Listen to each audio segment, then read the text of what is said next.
ladies and gentlemen. Thank you for standing by. Welcome to Qualys' second quarter 2025 investors call.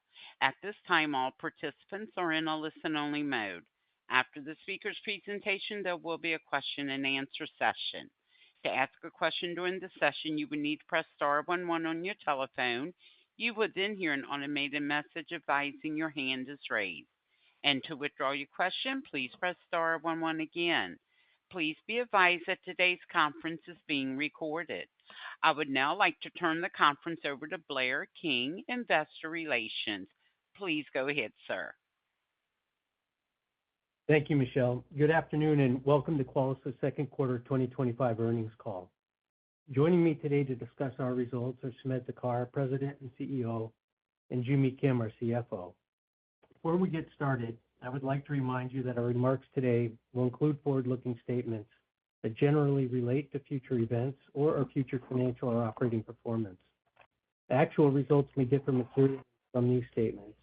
The factors that could cause results to differ materially are set forth in today's press release and our filings with the SEC, including our latest Form 10-Q and 10-K. Any forward-looking statements that we make on this call are based on assumptions as of today, and we undertake no obligation to update these statements as a result of new information or future events. During this call, we will present both GAAP and non-GAAP financial measures. A reconciliation of GAAP to non-GAAP measures is included in today's earnings press release. And as a reminder, the press release, prepared remarks, and investor presentation are all available on the Investor Relations section of our website. So with that, I'd like now to turn the call over to Sumedh. Thank you, Blair, and welcome to our second quarter earnings call. In Q2, we continued to execute well, resulting in another quarter of solid revenue growth and profitability. In this new era of cybersecurity driven by advanced data analytics, automation, and AI, Qualys is pioneering a new risk operations center category in cybersecurity and redefining how organizations manage cyber risk. While traditional security operations centers SOC focus on detecting breaches after they happen, the ROC is built for prevention. Qualys' cloud-native ETM enterprise TruRisk management solution powers this transformation. With over 18 trillion data points processed in real time, we have unleashed the power of our platform to integrate and normalize signals from both Qualys and non-Qualys tools, including CrowdStrike, Security Scorecard, Tenable, and Wiz. Unlike other continuous threat exposure management solutions that simply highlight exposure and lack effective remediation or business context, Qualys' ETM solution is a powerful orchestration layer aggregating both Qualys and non-Qualys security findings, applying threat intelligence, and delivering a unified business contextual view of risk with holistic prioritization and automated remediation. This business-aligned approach to pre-breach cyber risk management continues to resonate strongly with customers and boards and positions Qualys at the forefront of a paradigm shift in cybersecurity, one defined not just by the detection of the vulnerabilities, but by measurable, proactive, automated risk reduction at scale. With active POCs already converting after announcing GA just a short while ago, we continue to see many parallels between this new market opportunity and the early days of our VMDR launch, including a significant greenfield opportunity and growing demand. With our latest announcement yesterday, we are very excited to introduce Qualys' latest game-changing vision for the future of cyber risk management with the launch of a fully reimagined agentic AI platform built on a unified fiber to seamlessly manage cyber risk across multi-vendor environment. At its core, every cyber risk AI agent represents a specialized autonomous AI fabric equipped to automate complex business processes and autonomously adapt to customers' environment by accessing diverse internal and external data sources, applications, and machines. These agents achieve complete end-to-end outcomes for cybersecurity teams. Available in a first-of-a-kind agentic AI marketplace for risk management, CISOs can now quickly augment their team with highly specialized autonomous experts that can bring down the time to remediation, increase accuracy, and reduce costs. Users can use out-of-the-box cyber risk agents available in the marketplace, interactively create their own specialist agents, or leverage third-party agents from our partners that can be added to the marketplace in the future. Further advancing our remediation focus beyond patching, we are also introducing new capabilities to our TruRisk Eliminate umbrella of remediation solutions. Now organizations can quickly determine trending risks to their environment, the estimated impact of a breach on a particular asset, and the probability of successfully applying a patch. If applying a patch is deemed a significant operational risk to the business, security and IT teams can alternatively choose to automate an array of compensating controls to prevent an incident from occurring. Embedding Qualys' AI assistance directly into remediation workflows is a significant adoption lever, a strong competitive differentiator, and opens new market opportunities well beyond patch management. Continuing this rapid pace of innovation, we are further broadening our ETM solution and bringing natively integrated identity security posture management, ISPM, to market at a time when identities have become part of the new perimeter. Compromised credentials are central to nearly every major cyber attack today, and Qualys' solution is aimed at helping organizations stay in front of adversaries by continuously analyzing identity systems for misconfigurations, excessive privileges, and toxic combinations with assets. By unifying the identity risk surface, we eliminate silos and help security teams visualize identity exposure and remediate risk before attackers escalate privileges or move laterally. Spanning devices, cloud workloads, and applications, Qualys now provides holistic protection using Qualys and non-Qualys data sources across key identity touchpoints, mapped to asset criticality and backed by real-time remediation through a single natively integrated platform. These innovative new approaches to cybersecurity risk management, along with several others we are showcasing at Black Hat this week, allow our customers to reduce complexity and cost, achieve better outcome, and create multidimensional path for durable long-term growth in our business. Moving on to the business update, over the last several months, I have personally met with many customers, prospects, and partners, and the message has remained resoundingly clear. Organizations are increasingly anchoring pre-breach cyber spend to solutions that articulate and demonstrate a measurable impact on cyber risk. Rather than consolidating around a single vendor, CISOs are seeking platforms that allow flexibility across their security stack while unifying risk through a common framework. This requires a centralized risk fabric, which brings together diverse tools and enables teams to uniformly assess, prioritize, and remediate risk.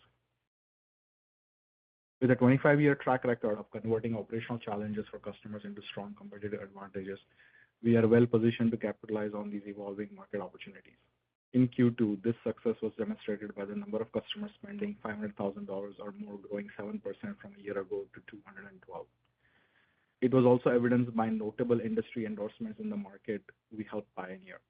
Qualys' VMDR with TrueRisk and Total Cloud were voted the best vulnerability and cloud security posture management solution, respectively, at the 2024 SC Awards in Europe. IDC named Qualys as a major player in CNAPP, and KuppingerCole recognized Qualys as a leader in CNAPP and a market leader in attack surface management. Let me share a couple of recent wins which illustrate these accolades and reflect why companies ready to centralize their response to cyber risk are turning to Qualys to help unify their security tools, quantify and remediate risk in their environments, and achieve better security outcomes. First, a global fintech company determined that managing siloed tools added complexity to their operations, lacked integration, and missed detections, which hindered their ability to assess risk and centralize remediation. This customer chose Qualys to transform siloed risk signals spanning code repositories, endpoints, identity, cloud, container, IT, and network assets into a cohesive real-time risk management solution by consolidating Qualys and non-Qualys data. This included purchasing 7 Qualys modules, including ETM, to begin operationalizing their risk operations center with ingested data from CrowdStrike, BitSight, and Wiz, resulting in a 7-figure annual bookings deal. By consolidating these data sources into the Qualys platform, we are now delivering this customer a vendor-agnostic orchestration layer with full visibility of their attack surface, centralized risk assessment, quantification, prioritization, and remediation, while unleashing the operational efficiencies of security stack consolidation aligned with acceptable risk parameters for the business.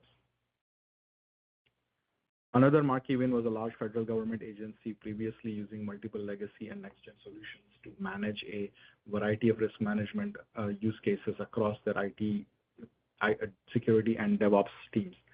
In addition to the complexity of using multiple point products, this government agency was frustrated with increasing costs associated with outdated on-prem deployments from last several years. Looking to migrate to a cloud-native solution that meets the CISA binding operational directives, they are now in the process of replacing two of their existing vendors in a high six-figure annual booking deployment using 10 Qualys modules, including cybersecurity asset management, VMDR, patch management, and total cloud.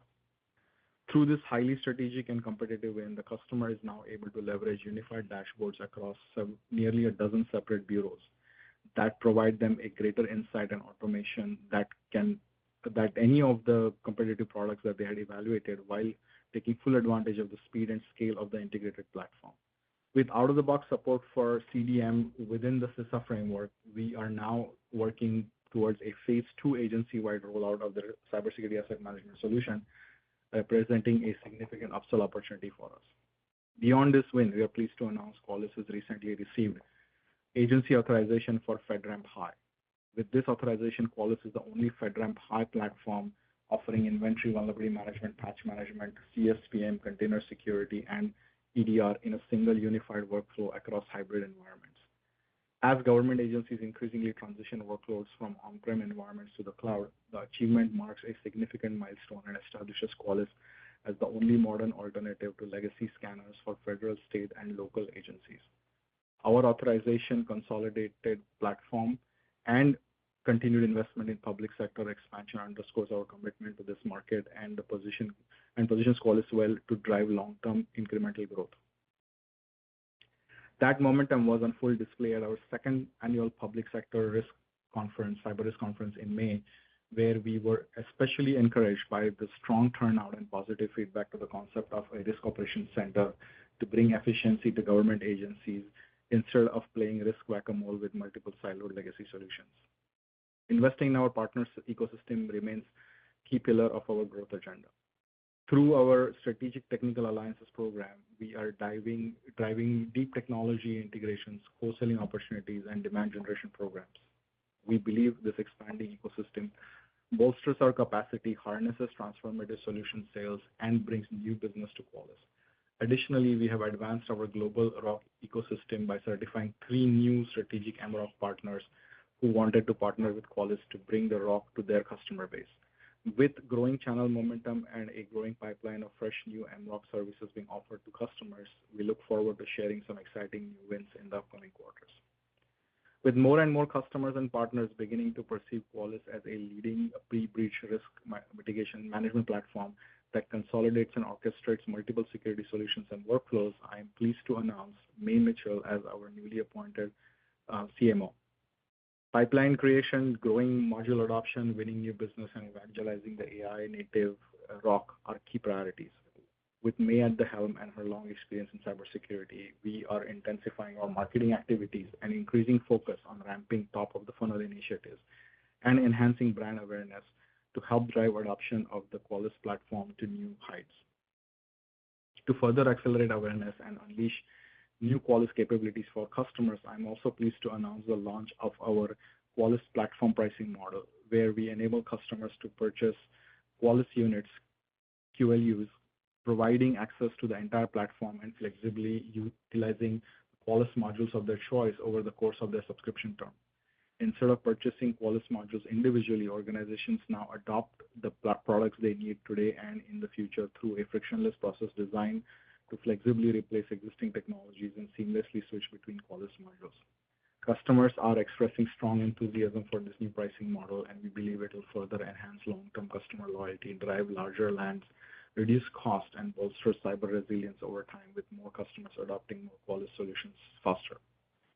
In summary, Qualys is well armed with fresh new capabilities, a new agency-authorized FedRAMP High solution for government-wide use, strong channel momentum, and flexible platform pricing to help customers unify pre-breach risk management workflows, reduce cost, and address today's toughest security challenges. With trusted innovation and early ROC adoption, we're strengthening our position as the partner of choice for customers ready to centralize their response to cyber risk, and believe we are poised to outpace our competitors, extend our thought leadership, and build upon an already strong foundation to drive durable long-term growth in the business. With that, I will turn the call over to Joo Mi to further discuss our second quarter results and outlook for the third quarter and full year 2025. Thanks, Sumedh, and good afternoon. Before I start, I'd like to note that except for revenues, All financial figures are non-GAAP, and growth rates are based on comparison to the prior year period unless stated otherwise. Turning to second quarter results, revenues grew 10% to $164.1 million. The channel continued to increase its contribution, making up 49% of total revenues compared to 46% a year ago. Revenues from channel partners grew 17%, outpacing direct, which grew 4%. As a result of our strategic emphasis on leveraging our partner ecosystem to drive growth, we expect this trend to continue. By geo, 15% growth outside the U.S. was ahead of our domestic business, which grew by 7%. U.S. and international revenue mix was 57% and 43% respectively. In Q2, despite ongoing macroeconomic uncertainty, our gross retention rate and upsell execution improved, with our net dollar expansion rate at 104%, up from 103% last quarter. In terms of product contribution to bookings, patch management and cybersecurity asset management combined made up 16% of total bookings and 26% of new bookings on an LTM basis. Our cloud security solutions, Total Cloud CNAPP, made up 5% of LTM bookings. Turning to profitability, Adjusted EBITDA for the second quarter of 2025 was $73.4 million, representing a 45% margin compared to a 47% margin a year ago. Operating expenses in Q2 increased by 15% to $67.7 million, driven by investments in sales and marketing and R&D. Demonstrating our ability to innovate and invest in our long-term growth initiatives while remaining capital efficient, EPS for the second quarter of 2025 grew 11% to 1.68. Our free cash flow was $32.4 million, representing a 20% margin compared to 33% in the prior year due to fluctuations in working capital. Normalizing for this, first half 2025 margin was 43% compared to 45% in the prior year. In Q2, we continue to invest the cash we generated from operations back into Qualys, including $1.3 million in capital expenditures and $49.2 million to repurchase 375,000 of our outstanding shares. Since commencing our share repurchase program in February 2018, we've repurchased 10 million shares and returned over $1.1 billion in cash to shareholders. As of the end of the quarter, we had $254.6 million remaining in our share repurchase program. With that, let us turn to guidance, starting with revenues. For the full year 2025, we expect revenues to be in the range of $656 to $662 million, which represents a growth rate of 8 to 9%. This compares to prior guidance of $648 to $657 million. For the third quarter of 2025, we expect revenues to be in the range of $164.5 to $167.5 million, representing a growth rate of 7 to 9%. While we believe our platform approach to cyber risk management provides some insulation amidst macro volatility, this guidance assumes continued budget scrutiny and a challenging environment for new business growth in 2025. Shifting to profitability guidance, for the full year 2025, we expect an EBITDA margin in the range of low to mid-40s, implying a 15 to 17% increase in operating expenses and a free cash flow margin in the mid-30s. We expect full year EPS to be in the range of 6.2 to 6.5, up from the prior range of 6 to 6.3. For the third quarter of 2025, we expect EPS to be in the range of 1.5 to 1.6. Our planned capital expenditures in 2025 are expected to be in the range of $7 to $9 million, and for the third quarter of 2025, in the range of $1 to $3 million. We continue to believe organizations will increasingly adopt cloud-native, full-stack security and compliance coverage to meet the demands of today's threat landscape and reduce costs. As the impact of the macroeconomy unfolds, we are closely monitoring the business environment and will continue to adjust our priorities accordingly. That said, considering the long-term growth opportunities ahead of us and our industry-leading margins implying further room for investment, we intend to continue to responsibly align our product and marketing investments to focus on high-impact initiatives aimed at driving more pipeline, accelerating our partner program, and expanding our federal vertical. As a percentage of revenues, we expect to prioritize increased investments in sales and marketing and engineering, with a more modest increase in G&A, consistent with our commitment to balance long-term growth and profitability.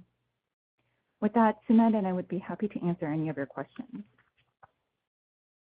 Thank you. As a reminder, to ask a question, please press star 11 on your telephone and wait for your name to be announced. And to withdraw your question, please press star 11 again. And the first question comes from Jonathan Ho with William Blair. Sir, your line is open. Hi. Good afternoon, and congratulations on the strong results. I wanted to maybe start out with the macro environment and get a sense from you of what some of the puts and takes are out there, and especially relative to your ability to raise guidance, how we should think about sort of the conservatism that's baked in. I think at a high level, as Joo Mi mentioned, right, the environment is kind of stable right now, but it continues to be challenging. So deal scrutiny is there. I think customers are overall just a little bit more wait and watch to see how the impact of some of the current conditions is going to be on their spend through the rest of the year. And so we're just factoring that in right now in the way that we are thinking. We're not assuming anything, getting better from an environment perspective. So it's more, assuming that it's going to continue kind of as is. Yeah, and from our perspective in Q2, we did see slight improvement in the net dollar expansion rate, moving up to 104%. We've been at 103 for several quarters in a row, and our low was at 102% a year ago. And so we are optimistic that we were able to make an improvement from both a growth retention as well as upsell perspective this quarter, which kind of indicates that the market and the selling environment is actually not worsening. We see an opportunity to upsell more of our newer products, have more conversations with our customers. And although the new business continues to be challenging, and we expect that to continue throughout 2025, we do see some upside when it comes to expand with our existing customers.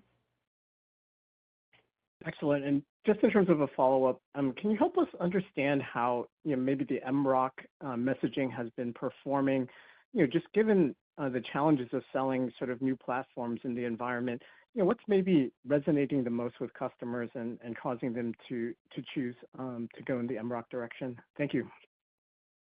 That's a great question. I think a lot of partners are providing sort of SOC/MDR services. It's a bit of a saturated market, and for them, this threat detection after a breach has happened is what they're focused on. And so what partners are excited about is being able to go back to those partners who have a SOC, to those customers who have a SOC, and being able to position a new solution and new services, which is proactively managing your risk and helping prevent.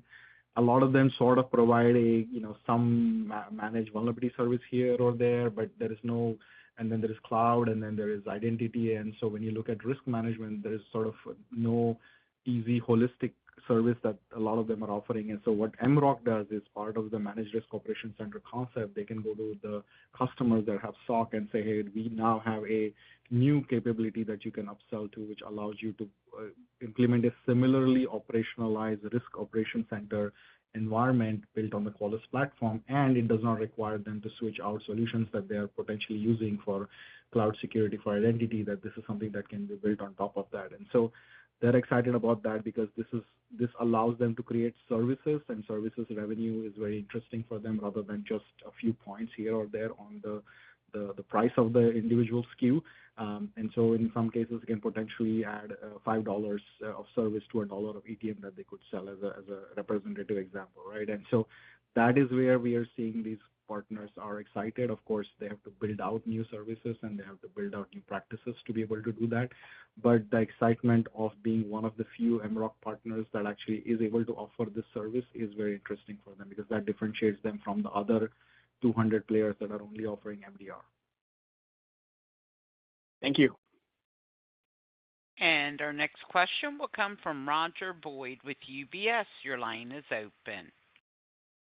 Great. Thanks for taking the questions. Joo Mi, I was wondering if you could just help us kind of bridge the gap between revenue and billings growth. I know that's not a metric you guide to, but you've previously given some directional color about the growth of those two numbers being in the same ballpark. Just trying to get a sense of the difference there, what you're seeing from a billings front, anything to be mindful of around deal timing, given RPO bookings look, I think, pretty strong this quarter. Anything else to be mindful there, FX or anything else would be great. Thanks.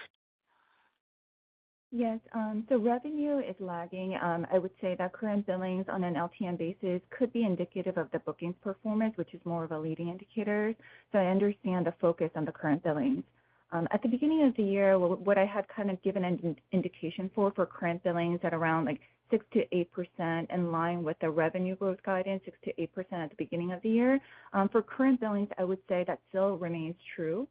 Probably the best indicator or guidance I can give at this time. Now, on the revenue side, you could see that we've outperformed, booking 10% growth rate for Q1 and Q2, guiding to 7 to 9% for Q3. And so what that implies is, current billings going up from 7 to 8%, 7% in Q1. Q2 looks like we closed it at 8%. But in the second half, because of the tougher comparison relative to second half of last year, we are anticipating it to kind of come down to land around 6 to 8% for the full year for current billings. Got it. That's helpful. And then just as a follow-up, Sumedh, nice to see FedRAMP High. Just any insight into kind of your expectations for the federal vertical in 3Q? My gut assumption is that it's probably difficult to think that can be super impactful in the next quarter, but would love to get kind of your view on the opportunity there. Thanks. Yeah, for sure, right? I think expecting any federal movement happening within a few weeks of us getting the FedRAMP High would be a little bit too much expectation. But I think, so see, for us, this has been a long-term focus and investment that we have been making. And as anybody who goes for FedRAMP and FedRAMP High will tell you, this is a significant investment to really get there. And so we're super excited to now have that FedRAMP High platform that does vulnerability management, patch management, and cloud security. And so that really is going to open us up opportunities. Obviously, right now you kind of have a mixed bag with some folks kind of waiting to see how things progress with the cost reduction. Others are seeing this as an opportunity to change out their incumbent vendors to new solutions. And so FedRAMP High coming at this time bodes well in my mind for opportunities that will get created over the next few quarters, because now we could go and we could basically showcase that we are the modern solution that is FedRAMP High. And so as they are looking for efficiency and moving out of legacy on-prem solutions, their options are non-FedRAMP High solution in the cloud or a FedRAMP High solution with Qualys. And so I think that is an advantage, in my opinion, for us, and we look forward to leveraging that. I'm also looking forward to a lot of other commercial companies that actually are FedRAMP High or looking to get FedRAMP High, need a FedRAMP High solution. And you have a lot of big companies who are looking for that. And so that puts us in an interesting opportunity, again, where it's not just the government agencies themselves, but we can also see potential pipeline build up from commercial entities that are currently in the process of trying to go FedRAMP High or FedRAMP High and want to switch to a solution that is also FedRAMP High, because there currently is no other solution that can do like FedRAMP High patch management as an example, right? So I don't really expect anything immediately in this quarter, but I think with the momentum that we're seeing, our investment in the federal side, the conference that we did, and now getting FedRAMP High, I think this is a key for us, as I have mentioned the last few quarters as well, that federal over the next couple of years can be an important area of growth for us.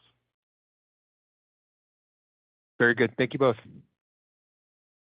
And our next question will come from Kingsley Crane with Canaccord. Your line is open. Hey, thank you. And echo congrats on a really strong quarter. Nice to hear about Qualys Flex pricing. I think this has been something you've been considering for a while. I want to hear more about what kinds of impacts we could expect as a result, like perhaps larger commitments. And just want to clarify if any of the large deals in the quarter were Flex pricing. Thanks. So it's early days right now. What the feedback that we have gotten has been very positive, right? So we want to get this out and we want to get some of these deals closed. But Overall, today if a customer buys VMDR, then they are interested in trying patch management. Like that's a whole process that they have to go through to buy that additional SKU. And so as we move into this QLU pricing, it essentially if they buy any number of QLU pricing, it gives them access to all Qualys modules, right? They have access to it. Of course, if they want to use it, they have to buy additional units to be able to leverage those. And so for somebody who's maybe focusing on vulnerability management, they want to try patch management, they can just do that now with the flex pricing, without really having to go and get a whole new SKU purchased, etc. So that is where it's exciting for them, is that they can look at the utilization, they can try new capabilities, and then as they like those capabilities, that they can actually buy more units to be able to use those capabilities at scale. And that's really where we see the opportunity. And so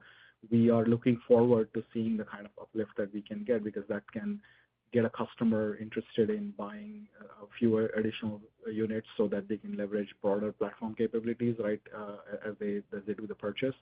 So that's the hypothesis and the way we are seeing the early conversations with customers, but we still need to get a few of those deals closed, and then we'll give updates as we see the progress happening. But it is definitely something that we see as a key aspect over the next year or two for us to push forward so that we can create upsells. And also for net new customers, as we're seeing net new customers also coming in, buying multiple modules upfront. As you can see, cybersecurity asset management, patch management, already 26% of bookings for net new customers. Like that will give them opportunity to leverage newer capabilities and more capabilities, which then allows them to potentially buy more units as they roll that out. Great. Yeah. I mean, the models, it's great for customers and it's good for you. And so for Joo Mi, so you just brought on May Mitchell, and we're talking about, investing in more key marketing initiatives. Of course, we've had some pretty significant earnings upticks over the past 2 quarters on the guide. So, I mean, should we expect that some of these are really going to be more of a focus in fiscal 26? I would say that we're ready to get started because we've kind of built the momentum. Because if you take a look at our sales and marketing for the first half of this year, it's grown by 15% year over year nicely. And then even on the R&D front, we grew it by 8% in Q1. We ramped that up to 15% because R&D also included product management. And so our entire GTM team has been working very closely together to make sure that we work on the value proposition, how we're positioning our product to not just our sales reps, but more importantly, partner first approach. So we are really working with the entire team, including the engineers, to make sure that are we working on the right product enhancements? Are we messaging it correctly? And then really focus on partner marketing front. And so we do anticipate the increase in sales and marketing investments up from the 15% level that we saw in Q2, and then same thing on the R&D side. Really helpful. Thank you. And the next question will come from Rudy Kessinger with D.A. Davidson. Your line's open. Great. Thanks for taking my questions. The revenue, Joo Mi, the revenue outperformance, historically has been pretty minimal on your quarters. The last 4 quarters now, you've beaten on revenue by about 2%. Is there any more color you can add to that? Just what's been driving that relative to your guidance? Have you guys just adopted a more conservative guidance framework in general? Is it because of the macro conservatism or any professional services revenue potentially driving that upside? Yeah, it's not professional services, but it definitely had to do with the fact that when we first guided to revenue at the beginning of the year, there was a good amount of uncertainty in the business with respect to macro, as well as if you're taking a look at our current billings, kind of the trajectory, historical performance, and with our revenue coming down, we wanted to make sure that, look, if I'm looking at a potential range of outcomes for the business, given that we are pivoting significantly into ETM, a new platform play, introducing new products, and the difficulty that we've had with, expanding the spend with our existing customers, we were looking at a more conservative scenario, and it could have gone that way, but thankfully, as you see by our performance, we've done really well in the first half. I think the team has worked really hard to make sure that we're making up for kind of all the underperformance, if you will, like that we saw at the end of last year with our CMO in place, and we're continuing to look for our new CRO. We are hoping that we will continue to make good progress on this going forward to the end of 2025, and hopefully we'll be able to make some meaningful improvements in 2026. Okay, that's helpful. And then on current calculated billings, TTM current calculated billings, sounds like you guys are still expecting 6 to 8% this year. What would be the drivers of upside to that figure? And irrespective of where it lands, should we still look at TTM billings, as the go forward indicator of next 12 months revenue growth as we exit this year and go into 26? Yes, I think that would be the best proxy at this point if you're thinking about 2026 revenue. But on current billings, I would say that a higher probability of us outperforming with our existing customers given our newer products. Like, for example, our net dollar expansion rate did increase to 104%, up from 103. If you were to call out two areas where the additional growth could come from new land versus existing customers, I would say the latter. That's helpful. Congrats again on a good quarter. Thank you. And the next question comes from Trevor Walsh with Citizens. Your line's open. Great. Hey, team. Thanks for taking my questions. Sumedh, maybe to start with you, great to see the product development that you're working on as far as AI agents and the marketplace and kind of all the ways in which that can I guess, boost the platform. There's been a lot of activity in that space, I guess AI security just generally, kind of M&A-wise this week, given Black Hat and others. Just curious kind of what your overall take is on that space, given some of that, those announcements, and just as a product person yourself, how you feel about building versus buying there, and if this is somehow different in the space, the pace at which some of these tools are kind of moving and growing, that might get you off the fence to do something around the same lines, or if it's more thinking you can do it kind of organically internally. Yeah, thank you for that question. I was like with 4 questions in and nobody's asked about AI. I'm so excited about it, but it's super exciting, right? If you get a chance to really go through that, I think the way we have positioned and created these capabilities is really bridging that gap between, like the agentic AI being some piece of code somewhere versus sort of having a marketplace where you feel like you're actually able to, hire a Patch Tuesday expert who knows absolutely end-to-end how to coordinate scans, how to coordinate assessment, how to coordinate prioritization, how to coordinate remediation, and who gets all of that thing done all in one. And they have a name, they have a persona, you can rate them. And so that's been super exciting for us. And we have been really able to get that. We've been working on it for a few months, but one of the things that's happening in AI in general is the advancement of technology is happening at a rapid pace, right? And not to get too much into the depth of it, but if you look at like RAG came out a year or so ago, and now what we are leveraging is in big ways MCP protocol, right? Like the model context protocol. And so MCP allows customers to much more rapidly take their existing solutions and use them with overall AI agents, because they add a layer of context on top of their existing APIs and existing databases and existing data stores, right? And so that allows us to do this much, much quicker than what we have. And so I think AI security is following that same, that as AI concepts and AI protocols are evolving so fast, people are also trying to figure out, well, what does that mean, right? If we were looking at RAG security, where you are bringing all of your data into one single vector database, maybe a few months ago, suddenly you have MCP, which is sort of bringing a new layer.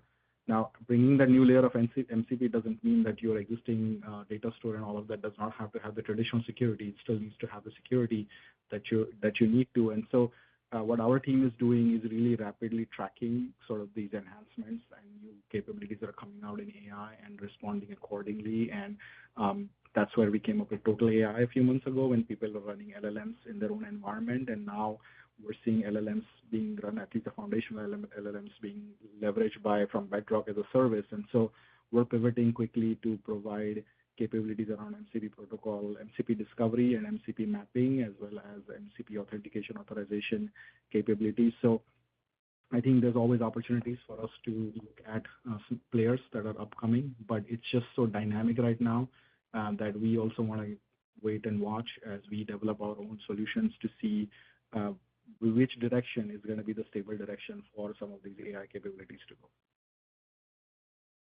That makes total sense. Maybe a quick follow-up for you, Joo Mi, just more of a clarification.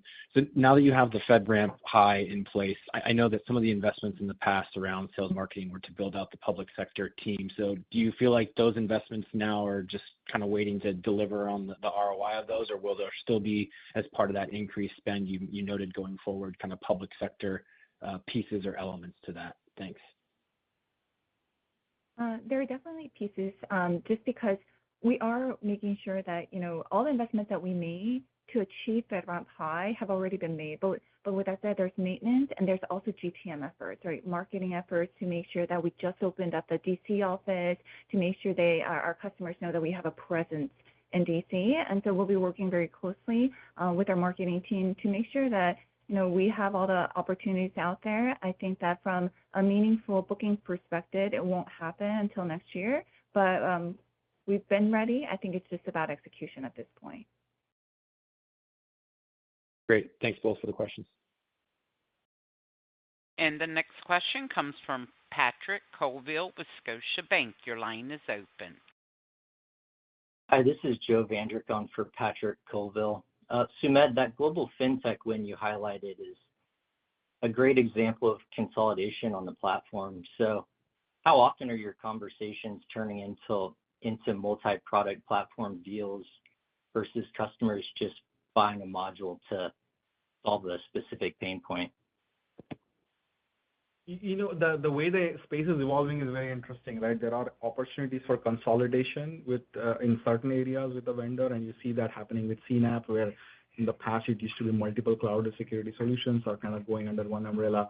But we also see that customers are not necessarily looking to have every single capability from the same vendor. So there are areas and vendors that they trust for certain use cases, and they want to stick with those vendors. And so what we see when we are talking to customers is a combination of in areas where they are like, hey, look, I want to consolidate vulnerability and patching and some of those cloud things with you. But, for identity, I still want to continue to use Okta. And for EDR, I'm still using CrowdStrike. And I want to use Security Score for third-party management. And so that's kind of where and that deal that I highlighted was great because we saw a bunch of modules they took from Qualys, but then they also took the ETM module, which allowed them to bring third-party data from their existing solutions to consolidate into a single fabric to get a single view of their risk. And so that's what we are excited about is like, while it's early days, if the customer wants to consolidate certain capabilities, we have a bunch of those modules. And in the cases where they don't necessarily want to consolidate right now, we don't have to walk away. We still have a ETM solution that they can purchase to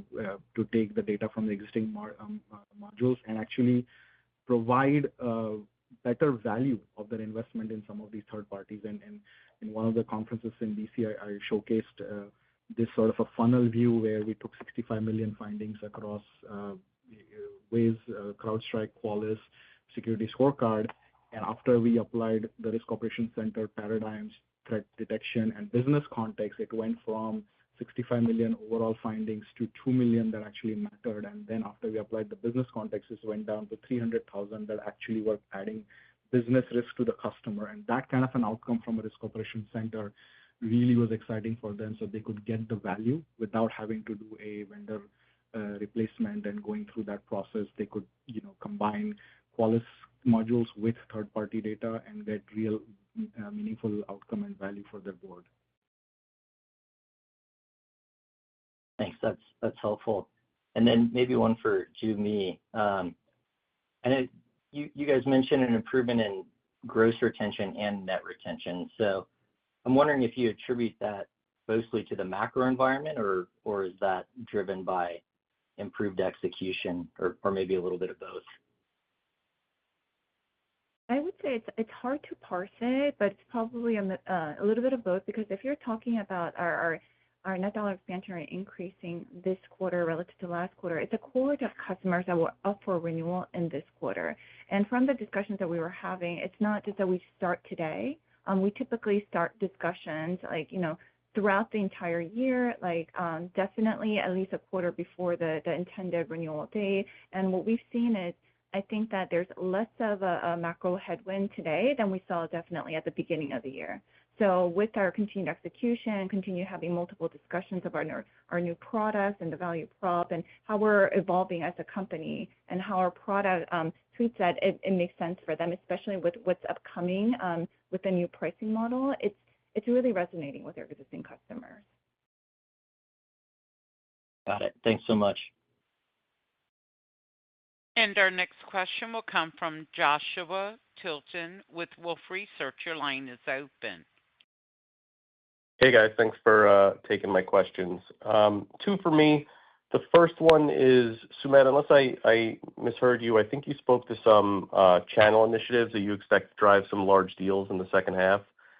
Is there anything you can elaborate on those large deals? Is it new customers? Is it existing customers expanding? And more importantly, are these deals baked into your revenue outlook and your 6 to 8% billings growth expectation for the full year? And then again, I have a follow-up. Yeah, no specific deals. What I talked about strategically is the Risk Operations Center concept is resonating well with the CISOs of the partners' customers, and they are working with us to get the MROC certifications and then MROC services deployed in our catalog and for them to be able to sell those. And what we are seeing is the conversations are driving their customers to look at consolidation of certain areas as well as purchasing Qualys licenses on top of their existing solutions as well. And so we are looking forward to working with them for new business deals and taking some of our existing direct customers as we work with them to see if they have the right contacts that we can upsell to additional capabilities, but nothing specific at this point that we are talking about or baking in anything additional as part of that. This is more of a long-term initiative, and we are looking forward for our partners to start to help us build that pipeline, which obviously is going to take some time, and closing that pipeline will take some more time. Super helpful. And then maybe my second one is just more of a clarification, just to follow up to Kingsley's question. New CMO, lots of exciting product announcements. It sounds like you guys are going to invest behind this to drive some additional growth. Are the investments that you plan to execute, are they fully baked into the second half, or is this should we start to see these investments ramping next year? Right now, we are starting the 2026 budget and planning cycle, but what we're planning to execute to is what we had planned at the beginning of this year. So it's fully baked into the guidance, and the way we're seeing kind of the traction and the increase in investment quarter over quarter is we saw some nice improvement with respect to investment in product management as well as the sales and marketing. We do see more room and for us to take advantage of the current opportunities ahead with the newer employees in seat. And so we plan to continue to invest, and hence we were guiding to the 15 to 17% increase in OpEx growth. Okay, super helpful. Thanks for clarifying. Appreciate it, guys. Thank you. And the next question comes from Shrenik Kothari with Baird. Your line is open. Hey, yeah, thanks for taking my question and congrats on the great results. Sumedh, you mentioned, of course, identity become the leading vector and the new periphery, and now with the formal introduction of ISPM, which of course potentially seems like can be an anchor for kind of broader zero trust inside ROC, MROC, and so just curious, what advantages do you think Qualys brings to identity risk that allows you to compete here natively against other players, and what monetization potential do you see in identity risk management controls? Then I had a quick follow-up. A lot of value that we add is our deep understanding in how attacks work and how vulnerabilities and escalation of privileges are tied to identities. And so for a while, we have focused on hosts and assets and servers and containers, and the second part of that is the posture view of the identity and how that creates a combination that can add additional risk, right? So a particular asset with a particular vulnerability, if it also has a identity that has certain issues, now the risk is compounded as an example. right? And so the main differentiator that we bring is not necessarily that we are going to be the identity service provider or anything like that, but pulling in the identity posture view into the risk operations center, tying that identity view with the risk that we see coming from the infrastructure, the risk that we see coming from third-party integrations, and the risk that we see coming from any of the other sources like misconfigurations, cloud, etc.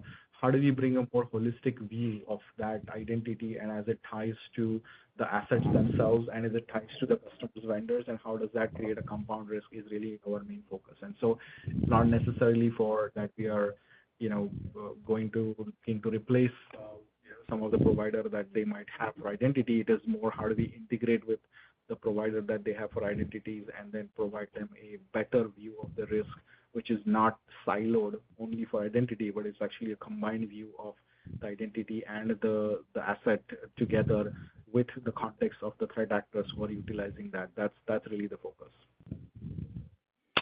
Super helpful. Thanks for that color, Sumedh. And quick follow-up for Joo Mi. So net dollar retention ticked up. Just looking out and looking forward, I know Joo Mi had talked about potential sort of floor around 103. How much headroom do you see just looking at, I know it's backward looking, but at the pipeline trends conversions for the NDR and just from the ROC adoption, from the pricing model shift, just deeper sort of multi-model attaches with the platform model here. Just curious how you're thinking about going forward. I do see an upside there because if you take a look at our low, it was at 102% a year ago, and we were hoping that would be the trough. And since then, we've been kind of holding steady at 103. We did increase to 104%. Now, if you're looking at our historical net dollar expansion rate, in the most recent year, the highest we've seen was at 111% a few years back. And so given the ROC, given the flex pricing, given newer products that we've just launched, I do anticipate that to continue to tick up. Not consistently, though. I'm not calling that. I think that for this year, I'm just assuming that no new meaningful improvement in net dollar expansion rate in the current guide. But with that said, that is something that we will be taking a look at very closely for next year's guidance.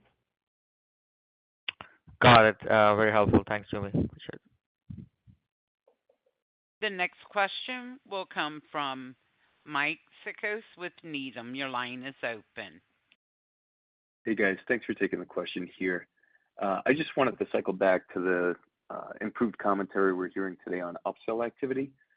Is there a way for you guys to parse out? I know if I go back to Q1, towards the end of the quarter, we saw customers look to delay or weaker upsell activity than what was initially expected. How many of those customers came back to the table? Did all of them come back in during this June quarter? And was there a catch-up, so to speak, when we think about the results we have here today? No, it doesn't quite work like that for us. Typically what happens is there's a cohort of customers that are up for renewal because majority of our deals are 1-year renewal. So if you think about the customers that were up for renewal in Q1, what would we be talking to them about is a renewal set of products and a dollar amount, and then plus the upsell side. Like, let's say you were spending $100,000 with us and you had 10% increase in budget. How would you like to allocate that? Would you like to purchase more of existing products, let's say VMDR? Would you like to try out newer products that you hadn't had before for patch management, as an example? So we would be having those discussions with those cohort of customers up for renewal in that quarter. And typically we would follow up with them, but it's not a meaningful percentage of customers who come back the quarter after to say all of a sudden they have increase in budget and they'd like to do a second upsell. So what you're seeing for Q2 is really this cohort of customers that are up for renewal in Q2. Okay. And that improved 2Q upsell activity then, was that in any way a reflection of the macro, or what did you guys do from an internal process standpoint to drive that behavior, whether it was from partners or direct? Majority of our discussions currently are focused on partners. I would say that it applies still more to new lands with existing customers. It's working very closely with partners as well as our existing GTM team to make sure that we're having the right conversations with right set of customers.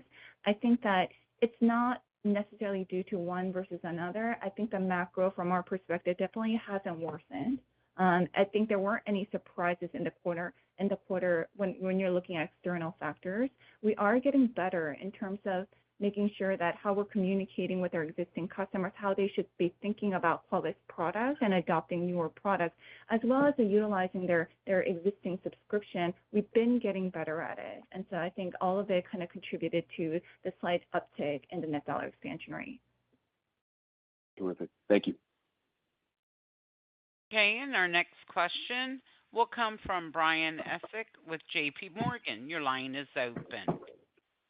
Hi, good afternoon. Thank you for taking the question. Yeah, two from me. I guess one, Sumedh, I think you alluded to maybe making some progress on the Chief Revenue Officer front. It's great to see the addition of May to the team. Just wondering what your timeline might be around that and how that might impact some of the go-to-market initiatives you might have. Yeah, as soon as I find the perfect one. I think my focus was the last few months to really make sure we get the marketing team in shape, because I think for us it's really the messaging around Risk Operations Center is key for us to grow in the future. Like I said, we have a pretty good team under that from a sales perspective that's been working well, as you're seeing, improving our performance, and we look forward to as we continue to talk and interview people.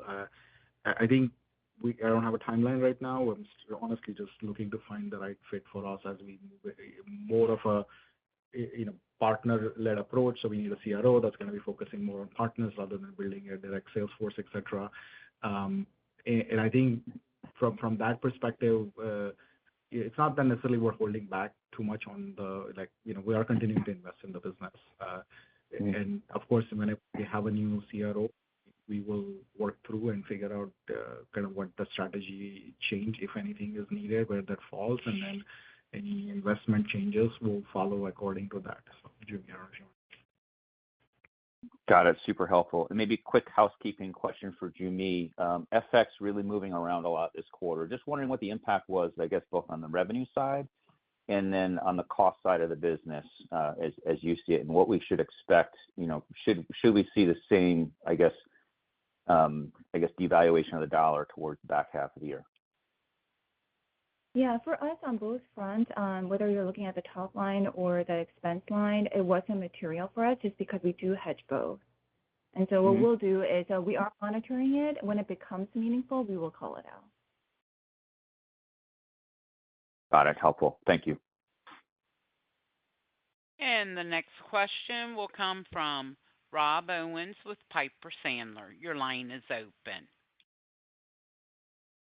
This is Aiden on for Rob Owens. Thank you for taking my question. I think you touched on this a bit earlier, but can you speak to how channel and customer education efforts with the newer products and partners have tracked relative to expectations? And what are some of the hurdles that may still exist there with newer solutions and AI advancements? Thank you. Well, I think the response has been great. One of the key strategy changes we made from getting this information out to customer perspectives. Last year, we hired Rich Seierson as the Chief Risk Technology Officer. He's author of the book, How to Measure Anything in Cybersecurity. And that has led to a lot of CISO workshops around board risk reporting. And this has really been very helpful for us for top of the funnel activities. We're getting a lot of direct CISO conversations, and they are hearing about the conversation of the Risk Operations Center. We're doing these workshops along with partners in many countries where the partner will bring their customers and, Rich will go and talk. And so I think those are all positive indicators, again, that the concept of a ROC is new and they may not have budgeted for it. And so typically once they come, they like the idea, they want to talk to the board. We work with them, then that goes into a demo, that goes into a POC, and then that helps them sort of figure out, okay, I hadn't budgeted for this year. How can I work on getting a budget that then I can get done, purchase the following year? So that's sort of where we're at in the journey. Super excited about the engagement we're seeing at the top, and happy with the conversions we're seeing right now as well. And we have good things in the hopper. And so now it's about how do we get those closed. So I think getting this out to the right people is something I think we're doing well. I think now it's about how do we scale that and how do we get more people to close those deals. Thank you. There are no further questions at this time. This will conclude today's conference call. Thank you for your participation, and you may now disconnect.